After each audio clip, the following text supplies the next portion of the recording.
वे एक एक कर बड़े बीहड़ की छुटपुट दरारों में दुबक गए थे। पर पुलिस बड़ी संख्या में है। चारों ओर से लगातार हो रही गोलियों की बारिश ने जल्दी ही ये रहस्य प्रकट कर दिया। पत्थरों का दूर तक कोई नामो निशान नहीं। दरारें छितराई हुई थीं। गिरोह के हर आदमी को एक दूसरे के बीच दूरियां बढ़ने का एहसास हुआ। यही हाल रहा तो शायद सब एक दूसरे से दूर। घबराकर सुल्तान ने चारों ओर सिर घुमाया। गोलियां हर तरफ से आ रही हैं। फिर उसने ये अनुमान लगाया कि किस ओर से गोलियों की बाढ़ कम है। पुलिस का घेरा उसी ओर से कमज़ोर होगा और वहीं से बचकर निकला जा सकेगा। पुतली लगातार फायर कर रही थी। बीहड़ की मिट्टी में गोली जा समाती और धूल का एक अंबार कुछ देर के लिए उस जगह को घेर लेता। डाकुओं ने फायरिंग जारी रखी। एकाएक सुल्तान चिल्लाया, बेवकूफ़ कहीं के, बेकार गोलियां खर्च कर रहे हो, पुलिस बहुत है। सुल्तान एक विशाल टीले के खोहनुमा हिस्से में पुतली के साथ जा छुपा। कुछ देर तक ऊपर सनसनाती हुई गोलियों से अपने और पुलिस के मोर्चे का अनुमान करता रहा। फिर बोला, तू यहीं रहना, एक कदम भी इधर उधर मत होना, मैं देखता हूँ सालों को। वो धरती पर लेट गया, औंधा।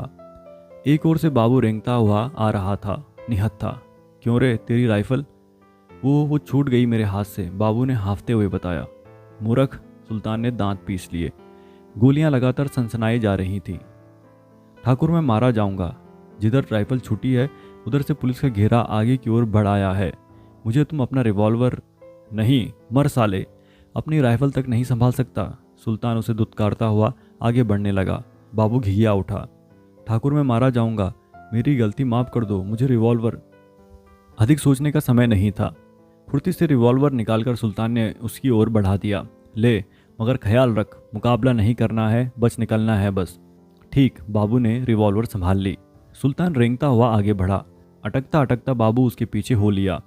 पुतली टीले की ओर से लगातार फायरिंग किए जा रही थी। बीच बीच में वो सुल्तान की ओर भी देख लेती। टीलों के छोटे बड़े सिरों से पुलिस की गोलियां चीख रही थीं। सुल्तान फुर्ती से आगे बढ़ा जा रहा था। उसकी आकृति धूल और छुटपुटे के कारण क्रमशः धुंधली होती जा रही थी। पुतली ने देखा बाबू भी उसी दिशा में रेंग रहा था और उससे काफी पीछे रह गया था। सुल्तान सिंह एक जगह पर रुक गया। वो बाईं ओर के टीले की तरफ निशाना साध रहा है और इसके साथ ही पुतली ने देखा बाबू भी लेटे ही लेटे रिवॉल्वर से निशाना साध रहा है। पर बाबू निशाना किधर लगा रहा है? सुल्तान की बंदूक ने गोली उगली, धाएं, और उसके साथ ही बाबू की रिवॉल्वर गोलियां उगलती गई, धाएं धाएं धाएं। ठाकुर, पुतली चीखी। सुल्तान सिंह बाबू की हर गोली के साथ गुलाटें खाता हुआ टीले से नीचे लुढ़कता आ रहा था। गोलियों वाले मौसम की बगैर परवाह किए वो सुल्तान के लुढ़कते शरीर की ओर भागी। कहाँ जाती है? फुर्ती से बाबू ने उसे पकड़ लिया। देखती नहीं गोलियां?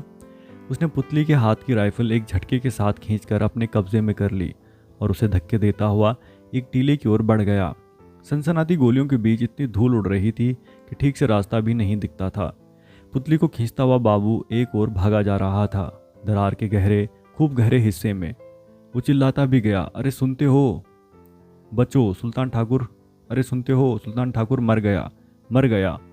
पुतली ने कितनी ही बार चाहा उड़कर वापस गोलियों की बाढ़ में समा जाए, उधर ही जिधर सुल्तान सिंह की लाश पड़ी है, मगर बाबू के सामने बिल्कुल बेबस है, बिल्कुल। गिरोह के और भी कई लोग पीछे पीछे वेगपूर्वक दौड़े आ रहे थे। पुतली ने पीछे मुड़कर देखा। धुएं का एक घना, बहुत घना गुबार। सुल्तान तो सुल्तान, पूरे के पूरे बीहड़ डूब गए हैं वहाँ। सब कुछ हमेशा की तरह ही है, बिल्कुल वैसा ही जैसा सुल्तान सिंह के समय हुआ करता था। वही बीहड़, वही ठिकाने, वही गिरोह, हर चेहरा पहचाना हुआ, पर सब कुछ अपरिचित। पुतली ने पिछले कई दिनों से कोशिश की है कि गुजरे हुए क्षणों को भूल जाए। आज भी की, पर नहीं भूल पा रही है। जैसे जैसे कोशिश करती है वैसे वैसे यादें और घिराती हैं। सुबह के साथ ही वो यादों में घिर गई। बाबू उसके नज़दीक ही लेटा हुआ था। वो जग गया था और अब अलसाया हुआ चुपचाप बीहड़ों में निरुद्देश आंखें गड़ाए हुए था। पुतली ने एक बार उसे देखा, कल सुबह भी इसी तरह देखा था, परसों भी, और उससे पहले कई दिनों तक इसी तरह देखती आ रही थी। वो विश्वास नहीं कर पाती थी कि उसके नज़दीक सोने वाला आदमी सुल्तान नहीं है। हर टीले पर जैसे सुल्तान का चेहरा उभरता है, फैलता है और फिर फैलता ही जाता है, और पुतली को लगता है जैसे वो उसमें ढक गई है, कुहासे की तरह। कहता था, जब से तू आ गई है मुझे ज़िंदगी से मोह होने लगा है। सचमुच उसे ज़िंदगी से मोह होने लगा था। वो मौत के हर मौके से कतरा जाने की कोशिश करता था। एक बार बोला था, पुतली तू कहे तो पुलिस में हाजिरी दे दूं, सजा हो जाएगी। जब तक मैं सजा काटूं तो गांव में रहकर वक्त काट लेना, फिर मैं छूट जाऊंगा और हम तसल्ली से रहेंगे। इन बीहड़ों में अब मेहमानी करने की तबीयत नहीं है। उस दिन वे देर तक सोचते रहे थे, अगर आत्मसमर्पण कर दिया जाए तो कितनी सजा हो सकती है। 20 कत्ल, 50 डाके, लूट, शायद 10 साल, 20 साल, आजीवन कारावास। नहीं, मुझे फांसी होगी, सुल्तान बोला था। इतने जुर्म किए हैं मैंने कि मुझे फांसी से कम सजा मिल ही नहीं सकती। पुतली कुछ नहीं बोली थी। क्या बोलती? वो भी जानती थी कि सुल्तान पकड़ा जाए या आत्मसमर्पण कर दे, कानून के पास उसके लिए एक ही फैसला है, फांसी। अगर फांसी ही होनी है तो मेरी हाजिरी का कोई मतलब नहीं है। बीहड़ ही ठीक है मेरे लिए। कम से कम चौथाई उम्र तो जी ही लूँगा। लड़ते लड़ते मरना ज़्यादा अच्छा है। पर उसे लड़ने का मौका नहीं मिला था। शायद मिलता अगर पुतली उसकी ज़िंदगी में न आई होती। और पुतली को लगा वो अपराधी है, सुल्तान की मौत उसके कारण हुई है। वो एक कर्ज छोड़ गया है उस पर, मौत का कर्ज। कैसे चुकेगा वो? पुतली समझ नहीं पाती कि सुल्तान सिंह के कर्ज से कैसे छुटकारा हो सकेगा उसका। उड़ती उड़ती खबर मिली थी, उस दिन जिस पुलिस पार्टी से मुठभेड़ हुई उसे कमांड कर रहा था इंस्पेक्टर माजेकर। इस इलाके के सबसे काबिल पुलिस अफसरों में उसकी धूम है। फिर और भी खबरें मिली थी कि जिनके अनुसार उस मुठभेड़ में माजेकर नहीं था। जो भी हो, पुतली ने निश्चय किया था अब वो बीहड़ों से नहीं लौटेगी। तब तक नहीं जब तक कि वो और उसके इर्द गिर्द ये खाकी वर्दी वाले हैं। क्यों तुम मुंह हाथ धोआई? पुतली चौंक गई। बाबू उठ खड़ा हुआ था।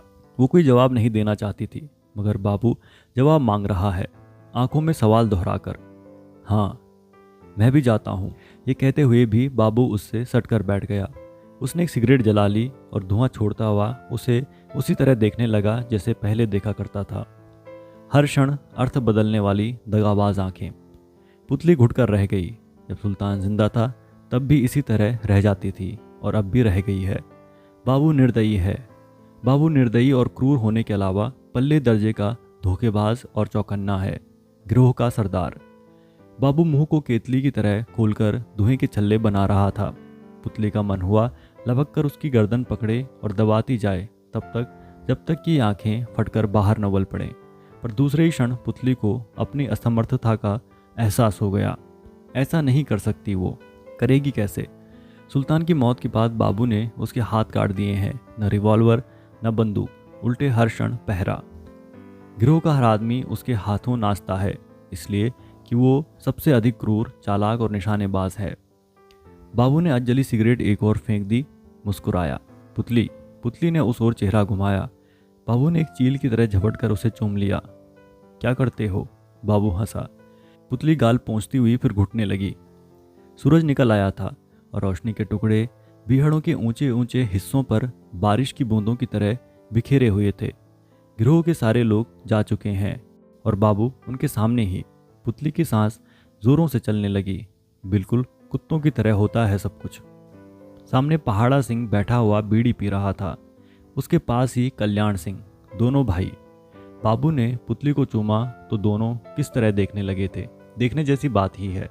और पुतली स्वयं के प्रति झल्लाहट से भर उठी। बाबू एकदम कुत्ता है, बाजारू कुत्ता। कल भी ऐसा ही किया था इसने। और पुतली का मन हुआ था किसी ऊंचे बीहड़ से कूदकर जान दे दे। आखिर वो औरत है, कपड़े पहनती है। इत्तिफाकों ने अगर उसे इस हाल तक ला दिया है तो इसका ये मतलब नहीं कि वो भी जानवरों की तरह सबके सामने।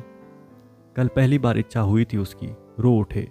आज भी वो रुआंसी हो गई। बाबू ने एक अंगड़ाई ली। मैं अभी आता हूँ, और चला गया। पुतली देखती रही।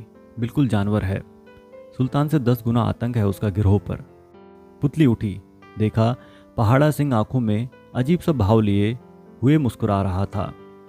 अधिक देर वो उसकी ओर देख नहीं सकी। लगता गिरोह के हर आदमी के सामने वो नंगी खड़ी है और वे सारे लोग आंखों से उसके शरीर का हर हिस्सा कुरेद रहे हैं। जांघें, पेड़ू, छातियां, सब। वो भीतर चली आई, वही चिरपरिचित गुफा का हिस्सा। यहाँ कई बार वो सुल्तान सिंह से बातें कर चुकी है, गांव, घर और आपसी दुख दर्द की।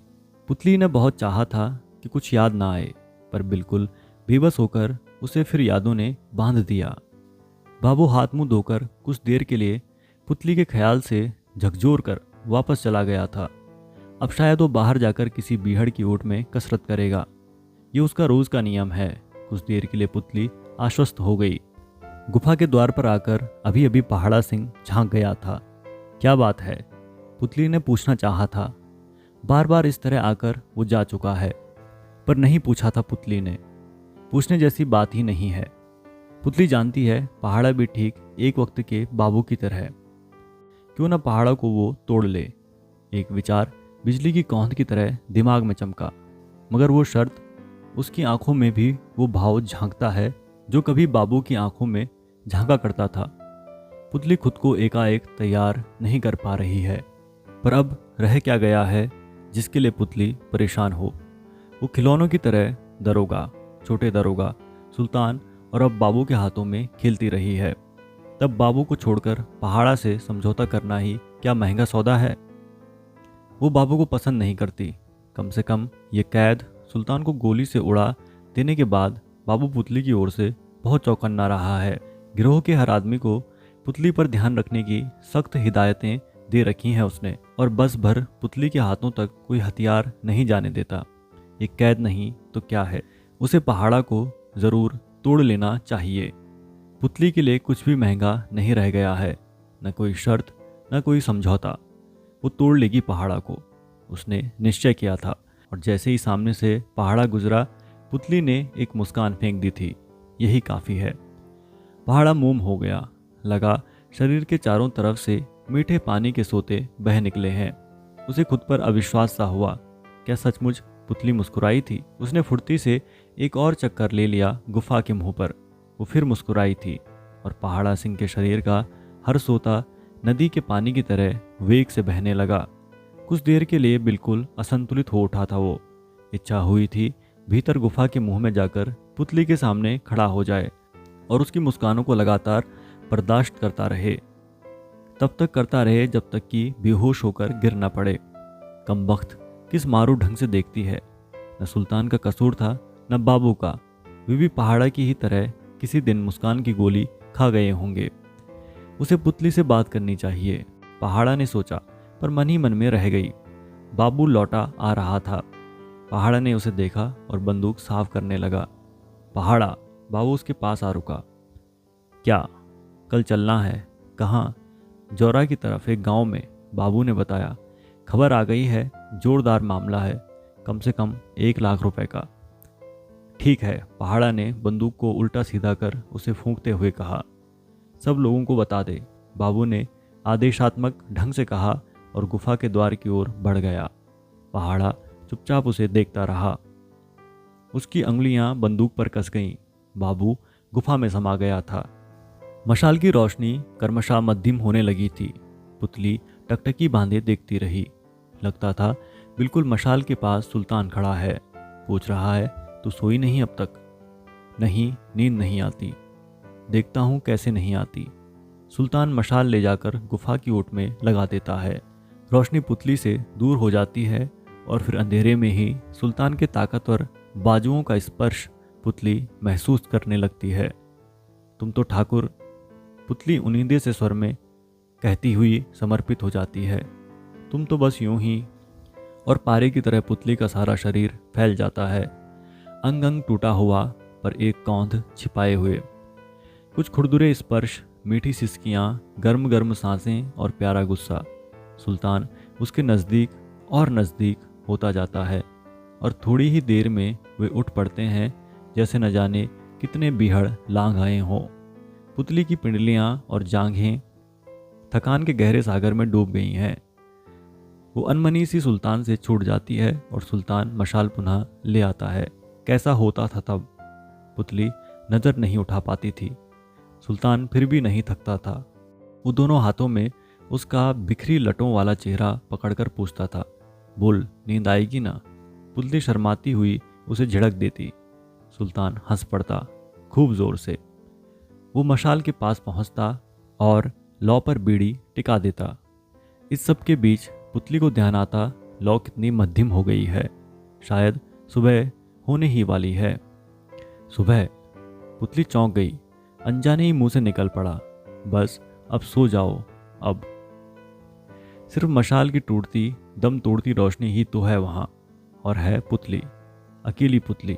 सुल्तान का अक्स गायब हो गया है, बिल्कुल उसी तरह जिस तरह उस दिन बीहड़ में गायब हो गया था। कितनी बेवकूफ़ है पुतली, मुर्दे के अक्स से बातें कर रही है। पुतली की पलकों में कुछ चुभने लगा। बेबसी से उसने होंठ काटकर एक निश्वास खींच ली। वो नहीं चाहती कि बीता हुआ कुछ भी याद रहे, पर कितनी अवश्य है वो। मशाल और मध्यम हो गई थी। पुतली भी बिल्कुल इसी तरह चुकती जा रही है। थोड़ी देर में मशाल बुझ जाएगी, उसका तेल रीत गया है। पुतली भी जल्दी ही समाप्त हो जाएगी, उसकी जीवन शक्ति चुक गई है। न जाने क्यों एक बार फिर सारे गांव गैल यादों में उभर आए हैं। जो नहीं है वो सब चाहती है पुतली। असगरी, तन्नो, रहमान मियाँ और वो खुली हवा। क्या इन सब के बीच पहुंच सकेगी पुतली? शायद नहीं, कभी नहीं। तो इसी तरह रितते रितते उसे प्राण दे देने होंगे। नहीं, वो चीख पड़ना चाहती थी। वो इस तरह नहीं मरना चाहती। वो नहीं मरेगी, मगर यहाँ रहकर तो हमेशा सुल्तान उसके करीब रहेगा, एक परछाई बनकर। ऐसी परछाई जिसकी लपटें पुतली को सुलगाती रहेंगी। नहीं, पुतली किसी तरह गांव चली जाएगी तन्नो के पास। और दूसरे ही क्षण पुतली को लगा वो मूर्ख है। बीहड़ों ने उसके इर्द गिर्द 50 अपराधों का जाला बुन दिया है। उन सब से निकल पाना क्या आसान है? पुतली वहां पहुंची भी तो क्या शांति से जी सकेगी? और इस ख्याल के साथ ही पुतली की जांघों और पीठ पर पड़े पुलिस की मार के निशान रह रहकर कौंधने लगे। ये सब के सब रोज हर पल इसी तरह कौंधते रहेंगे।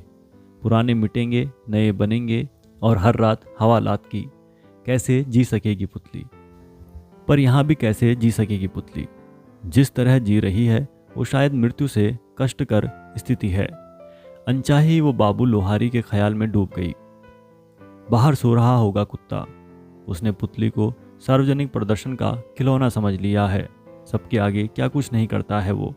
जब से सुल्तान मरा है, पुतली को हर क्षण लगा है कि वो गिरोह के हर आदमी के सामने नग्न है, कपड़ों के बावजूद नग्न। उस दिन एकांत देकर पहाड़ा पूछ बैठा था, ये सब ठीक लगता है क्या? तुम बाबू को रोकती क्यों नहीं? आखिर हम भी आदमी हैं, हमारे मन में भी। पुतली जवाब नहीं दे सकती थी। पहाड़ा ठीक ही तो कह रहा था, वो भी आदमी है। गिरोह में सब आदमी हैं और पुतली औरत है। इस तरह निर्वस्त्र उन सब के सामने रहेगी तो आखिर उनका भी मन है। पहाड़ा चुप नहीं हुआ था, वो कहता ही गया था और बहुत कुछ कह गया था। बाबू उस दिन जौरा अलापुर गया था। ठिकाने पर सिर्फ पहाड़ा था और एक आदमी और। इस बीच बाबू की अनुपस्थिति में पहाड़ा बहुत कुछ कह गया था और पुतली चुपचाप सुनती रही थी। पुतली बाई, मैं औरों की बात नहीं जानता, पर मैं ये नहीं सह पाऊंगा। आखिर मैं भी आदमी हूँ। पुतली समझ रही थी कि वो क्या कहना चाहता है। बीच में उसे सुल्तान का ध्यान आया था और हंसने का मन हुआ था उसका। सब गीदड़ रह गए हैं। सुल्तान के जीते जी ये पहाड़ा पुतली से 100 कदम दूर ही रहता था, जैसे पुतली ना हो, बारूद का थैला हो। जरा आंच लगी कि सुलग उठेगा। भगवती की सौगंध, मैं नहीं सह पाऊंगा। या तो तुम बाबू को रोक लो, नहीं तो। वो कहते कहते सिहर गया था। नहीं तो। पुतली ने कौंध कर उसे देखा था और एकदम पहाड़ा मोम हो गया था। टूटते शब्दों में बोला था, नहीं तो कुछ नहीं, मैं कर ही क्या सकता हूँ, बस घुट घुट कर मर जाऊंगा। आखिर मैं भी आदमी हूँ। वो बुदबुदाता हुआ चला गया था। फिर नहीं आया था पहाड़ा। मूर्ख कहीं का, ये दूसरा नामर्द है जो पुतली के करीब आया है। उसने पहाड़ा का ख्याल थूक देने की कोशिश की, पर एकाएक चौंक कर उसने सोचा, क्या ऐसा नहीं हो सकता कि पहाड़ा उसके काम आ जाए? और उसे लगा मुश्किल नहीं है, पहाड़ा को एक बार इशारा भर देने की देर है। पुतली देख भी चुकी है, पहाड़ा उसके सामने आते ही मोम हो जाता है। एक नज़र और कहता हुआ गर्म पानी का सोता। इस सोते से पुतली चाहे तो सब कुछ करवा सकती है, पर सवाल अब भी शेष है, पहाड़ा का उपयोग क्या होगा? पुतली बीहड़ों की जिंदगी में नहीं जी पाएगी और ना गांव समाज के बीच लौट पाएगी। तब मगर पुतली ने रास्ता कहाँ चुना है अब तक? वो सोच रही है, इन दोनों जिंदगियों में से कोई एक। पुतली गिरोह के साथ नहीं जाना चाहती। उसकी मन स्थिति ऐसी बिल्कुल नहीं रह गई है कि किसी अभियान पर जाए। किंतु बाबू नहीं माना। बाबू चाहता है दूर दूर तक मालूम हो जाए कि सुल्तान की तरह बाबू भी पुतली को साथ साथ लिए घूमता है। ये कोई बहुत महत्वपूर्ण बात नहीं थी, मगर बाबू इसे गौरव की बात समझता था। उसने कहा, मैं तुझे यहाँ किसके भरोसे छोड़ जाऊंगा। नहीं नहीं, तुझे हमारे साथ चलना ही होगा। लाचार होकर पुतली को भी तैयार होना पड़ा। दोपहर के साथ ही गिरोह बीहड़ लांघने लगा।